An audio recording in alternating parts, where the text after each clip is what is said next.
Martin Coddington's. Now that's a good movie.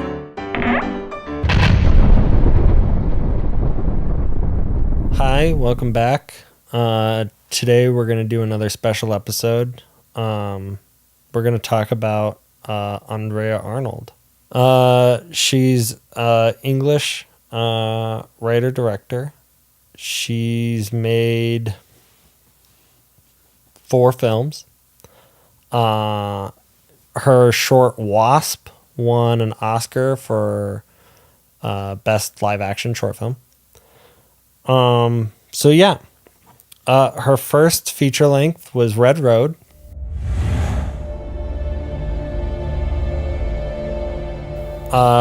Red Road is about a woman who monitors a CCTV network, I guess, that's monitoring this poor neighborhood.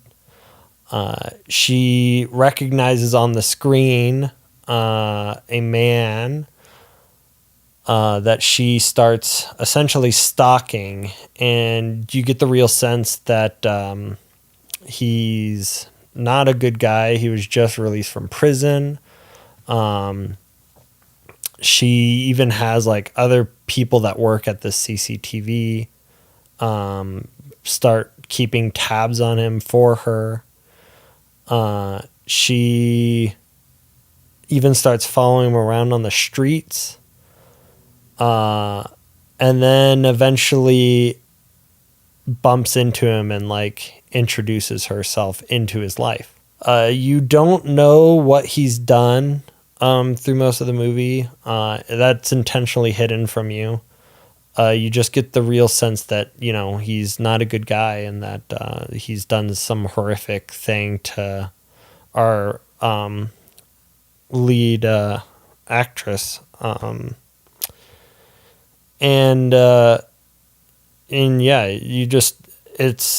think it's billed as a thriller in the sense that you're just kind of like waiting for the other shoe to drop. You're waiting to like for the reveal of like this horrific thing he's done. When she enters his world, she's flirting with him and then eventually has sex with him. Immediately after having sex with him, she rushes off and beats herself and extracts his semen from the used condom and makes it seem as though she's been raped and reports him to the police. He immediately goes back to jail because he's released on parole early from his sentence. And our lead actress kind of spirals from this event and eventually fesses up to the cops that she staged the whole thing and he did nothing wrong.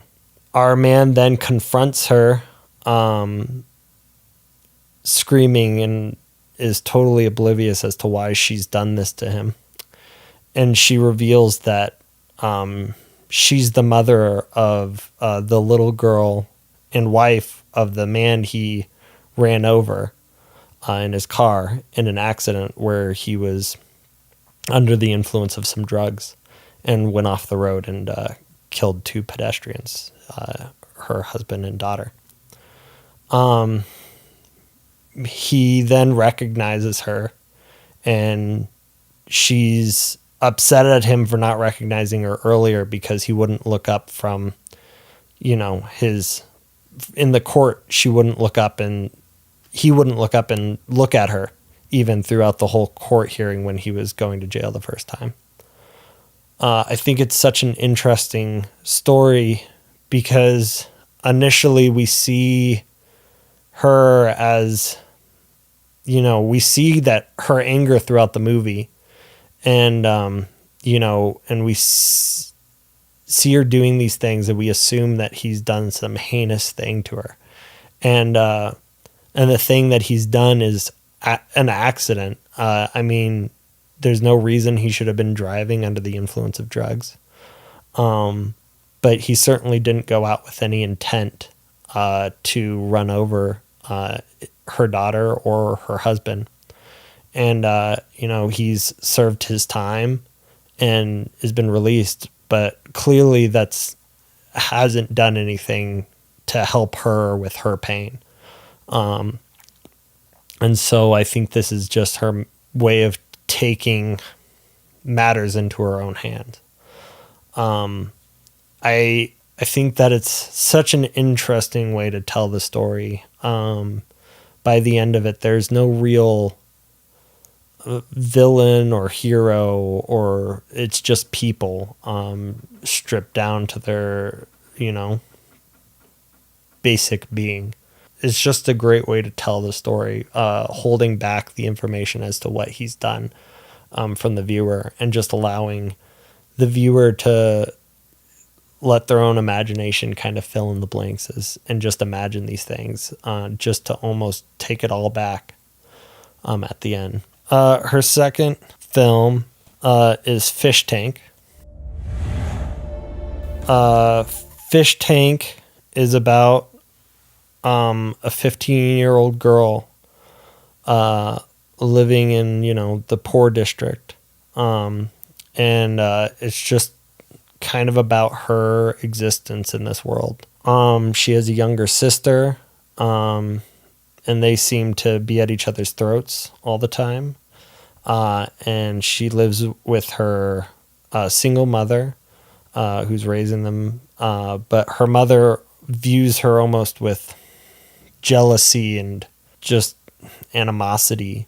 And her mother then gets a boyfriend, Connor, who kind of is injected into the world immediately. Her mother ignores her and her little sister in favor of this man and spends all of her time with this man. Connor, the boyfriend, seems to take some interest in the girls and invites them all out to like family picnics and stuff like that to spend time all together as a family. And her mother is not interested in this at all. In fact, in the car ride to this picnic, Connor interacts with the two girls and the mom, and like is sharing music and stuff. But the mom in the passenger seat the entire time refuses to look back at the two girls riding in the back. But instead only has eyes for Connor. Mia, I think, is our 15-year-old girl's name. Mia is also trying to become a dancer and finds a flyer for a dance competition and is starting to practice for this. Connor also encourages her to try out for this dance competition and even manages to get her a camera so that, she can send in a tape and, film herself dancing so that she can play it back and study and, work on her choreography. So Mia and Connor start developing a kind of relationship built in friendship, but it starts getting filled with this sexual tension because the way her mom behaves, everything has this underlying sexuality to it. And then this seeps into the aspects of the house until like one night when Connor's drunk and has sex with Mia and immediately realizes what he's done.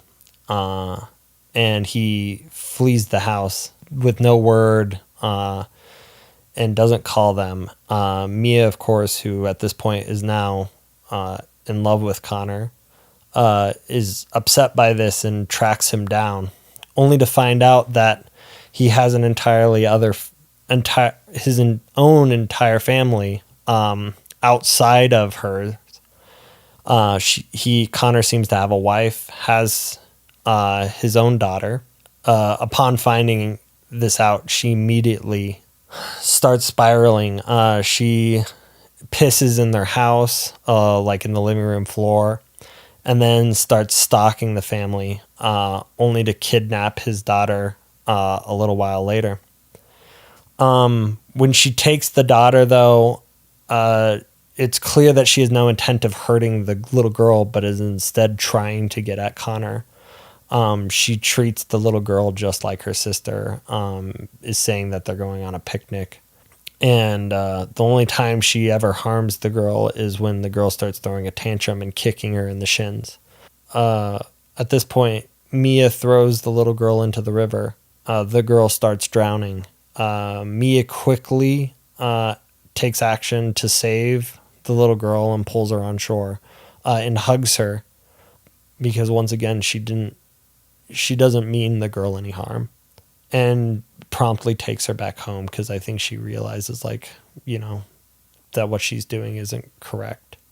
Upon the girl returning home, Connor realizes what has happened and drives down the road after Mia, gets out of the car only to hit her once and then immediately turn around and get back in his car and drive back home. Mia then goes to the dance competition, only to find out it's not the dance competition she thought it was, but instead is a tryouts for a strip club. Throughout this whole movie too, she's trying to rescue what seems to be a malnourished horse that's been chained to a cement block. And on one of her final tries to save it, the owner of the horse tells her that the horse isn't malnourished, but is instead just very old, and that the horse has died of old age. I think through all of this, we're just witnessing Mia's loss of innocence through the whole movie. She realizes that the dance competition isn't what she thought it was. The horse dies of old age and doesn't need rescuing, but instead is at its final stretch of life. And Connor taking advantage of her, and then her finding out that Connor has another family, and ultimately her family means nothing to him. At the end of the movie, social services has informed her mother essentially that they will be taking custody of her because she hasn't been attending school. She takes this opportunity to run away with the boy who owned the dying horse. There's not any sign that she's going off to a better place or anything, but probably more of the same. Once again, it's just a movie of human people. It doesn't even paint Mia as a victim, but more of this is existence for these people, and this is just their story. Interestingly, Andrea Arnold's third movie is Wuthering Heights. I believe Andrea Arnold had even said before Wuthering Heights that she refused to ever make a Merchant Ivory British period film. So it's interesting that she chose to make Wuthering Heights in direct, conflict with that comment. But I think it's such a perfect piece of literature for her to tackle, because Wuthering Heights is a book full of torture and trauma and horror, and all of these people doing it to themselves. And not only that, but Wuthering Heights is traditionally film adaptations have romanticized the story to make them star-crossed lovers. But it isn't that. And her adaptation shows it for what it is, just more human suffering, and is very close to getting to a good adaptation of Wuthering Heights. On a side note, I am a big fan of Wuthering Heights, the novel, and not a very big fan of most film adaptations. Andrea Arnold's is probably closest to what I would like to see, but it still needs to be probably 3 hours longer, because she stops it about halfway through the book, which, for the sake of time. An interesting thing that she does in her adaptation, though, is the movie is mostly silent rather than having a lot of the dialogue that people look forward to in these kinds of period dramas. She cuts most of that out so that we can kind of feel the more primal nature of this story by seeing it rather than hearing it through dialogue, which I thought was such a great way to adapt this story. Her latest film, American Honey,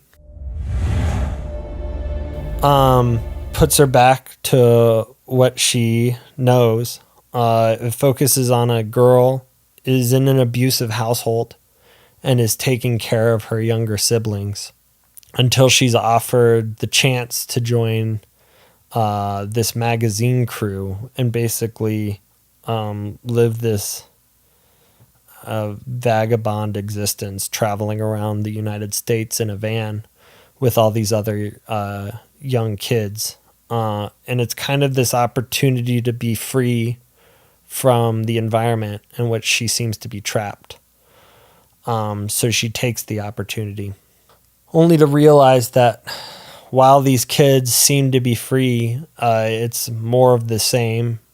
She falls for the boy who seems to be in charge of, or is one of the leads in the magazine crew, and only to find out that he is also this abusive, power-hungry being who refuses to let her, sell the magazines in her own way. He keeps pushing her to run his scams rather than just doing it the way she does it. The way she does it makes plenty of money, and she gets accused of being a prostitute rather than selling magazine subscriptions. And the end of that movie is also pretty open-ended. What I like about Andrea Arnold's movie making overall is her unwavering depiction of human life and for the lower socioeconomic status. She doesn't paint them as victims. She doesn't build them up as unrecognized heroes. She just talks about them how they are. She also filmed her last 3 films in 1:33:1, which is a very tight aspect ratio. I think that style in combination with her handheld camera and right over the shoulder or up close to our main character helps keep these stories super tight and add to this building or constant anxiety to these environments that our characters exist in through Andrea Arnold.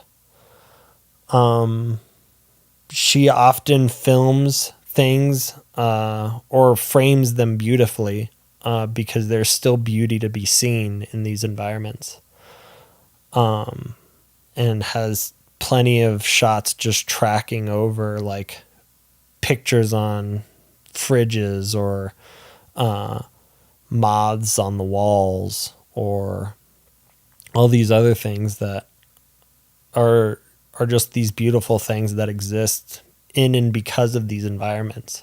The other interesting thing is Andrea Arnold often casts non-actors for the leads in her movies. I believe Mia in Fish Tank got casted because Andrea Arnold saw this girl yelling at her boyfriend in the subway and just offered her the part in the movie. Wuthering Heights, both old and younger Heathcliff were both cast. I believe the younger Heathcliff was cast in the audition room because he refused to look up at the camera or make eye contact with anyone in the room. The older Heathcliff, I believe, was cast because he just needed a job, is I think what he said in his, whatever you call him, interview, casting call. So yeah, it's just, and it never comes off as a gimmick either. casting these non-actors or untested actors, I guess, never seems like a gimmick either.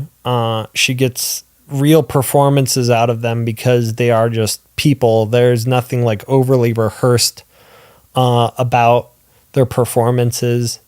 They're just simply tapping into their own experiences, which gives the film such a authentic quality. She also frequently doesn't hand out scripts on sets either, but instead just tells the lines to the actors as they're shooting. Once again, just so that there's not any over-rehearsedness or like, stodginess to it. She just has such a unique style and approach to filmmaking, making her a true auteur. And I just look forward to seeing what other movies she makes. She will be directing the second season of Big Little Lies. So I recommend checking out her movies in preparation of that. And if you're not watching Big Little Lies yet, you should be. You got time. I think second season doesn't come out until 2019. Thanks for watching this special episode. I chose to do this because I had heard that she was going to do the second season, and all I had seen of hers was Fish Tank before now, and I think I had seen Fish Tank a few years ago, but it just really resonated with me. And so when I saw her name pop up as the director for the second season, it was just a reminder that I should go out and check out the rest of her movies. So I did, and I wanted to share that with you guys. So thanks for watching my show. I hope that you go out and engage with movies, films, and pay attention. And I hope you enjoyed this episode. Let us know if you like these special episodes rather than the one movie things, and maybe I'll keep trying to do the extra homework to do these ones for you guys. Thank you so much. I hope you enjoyed.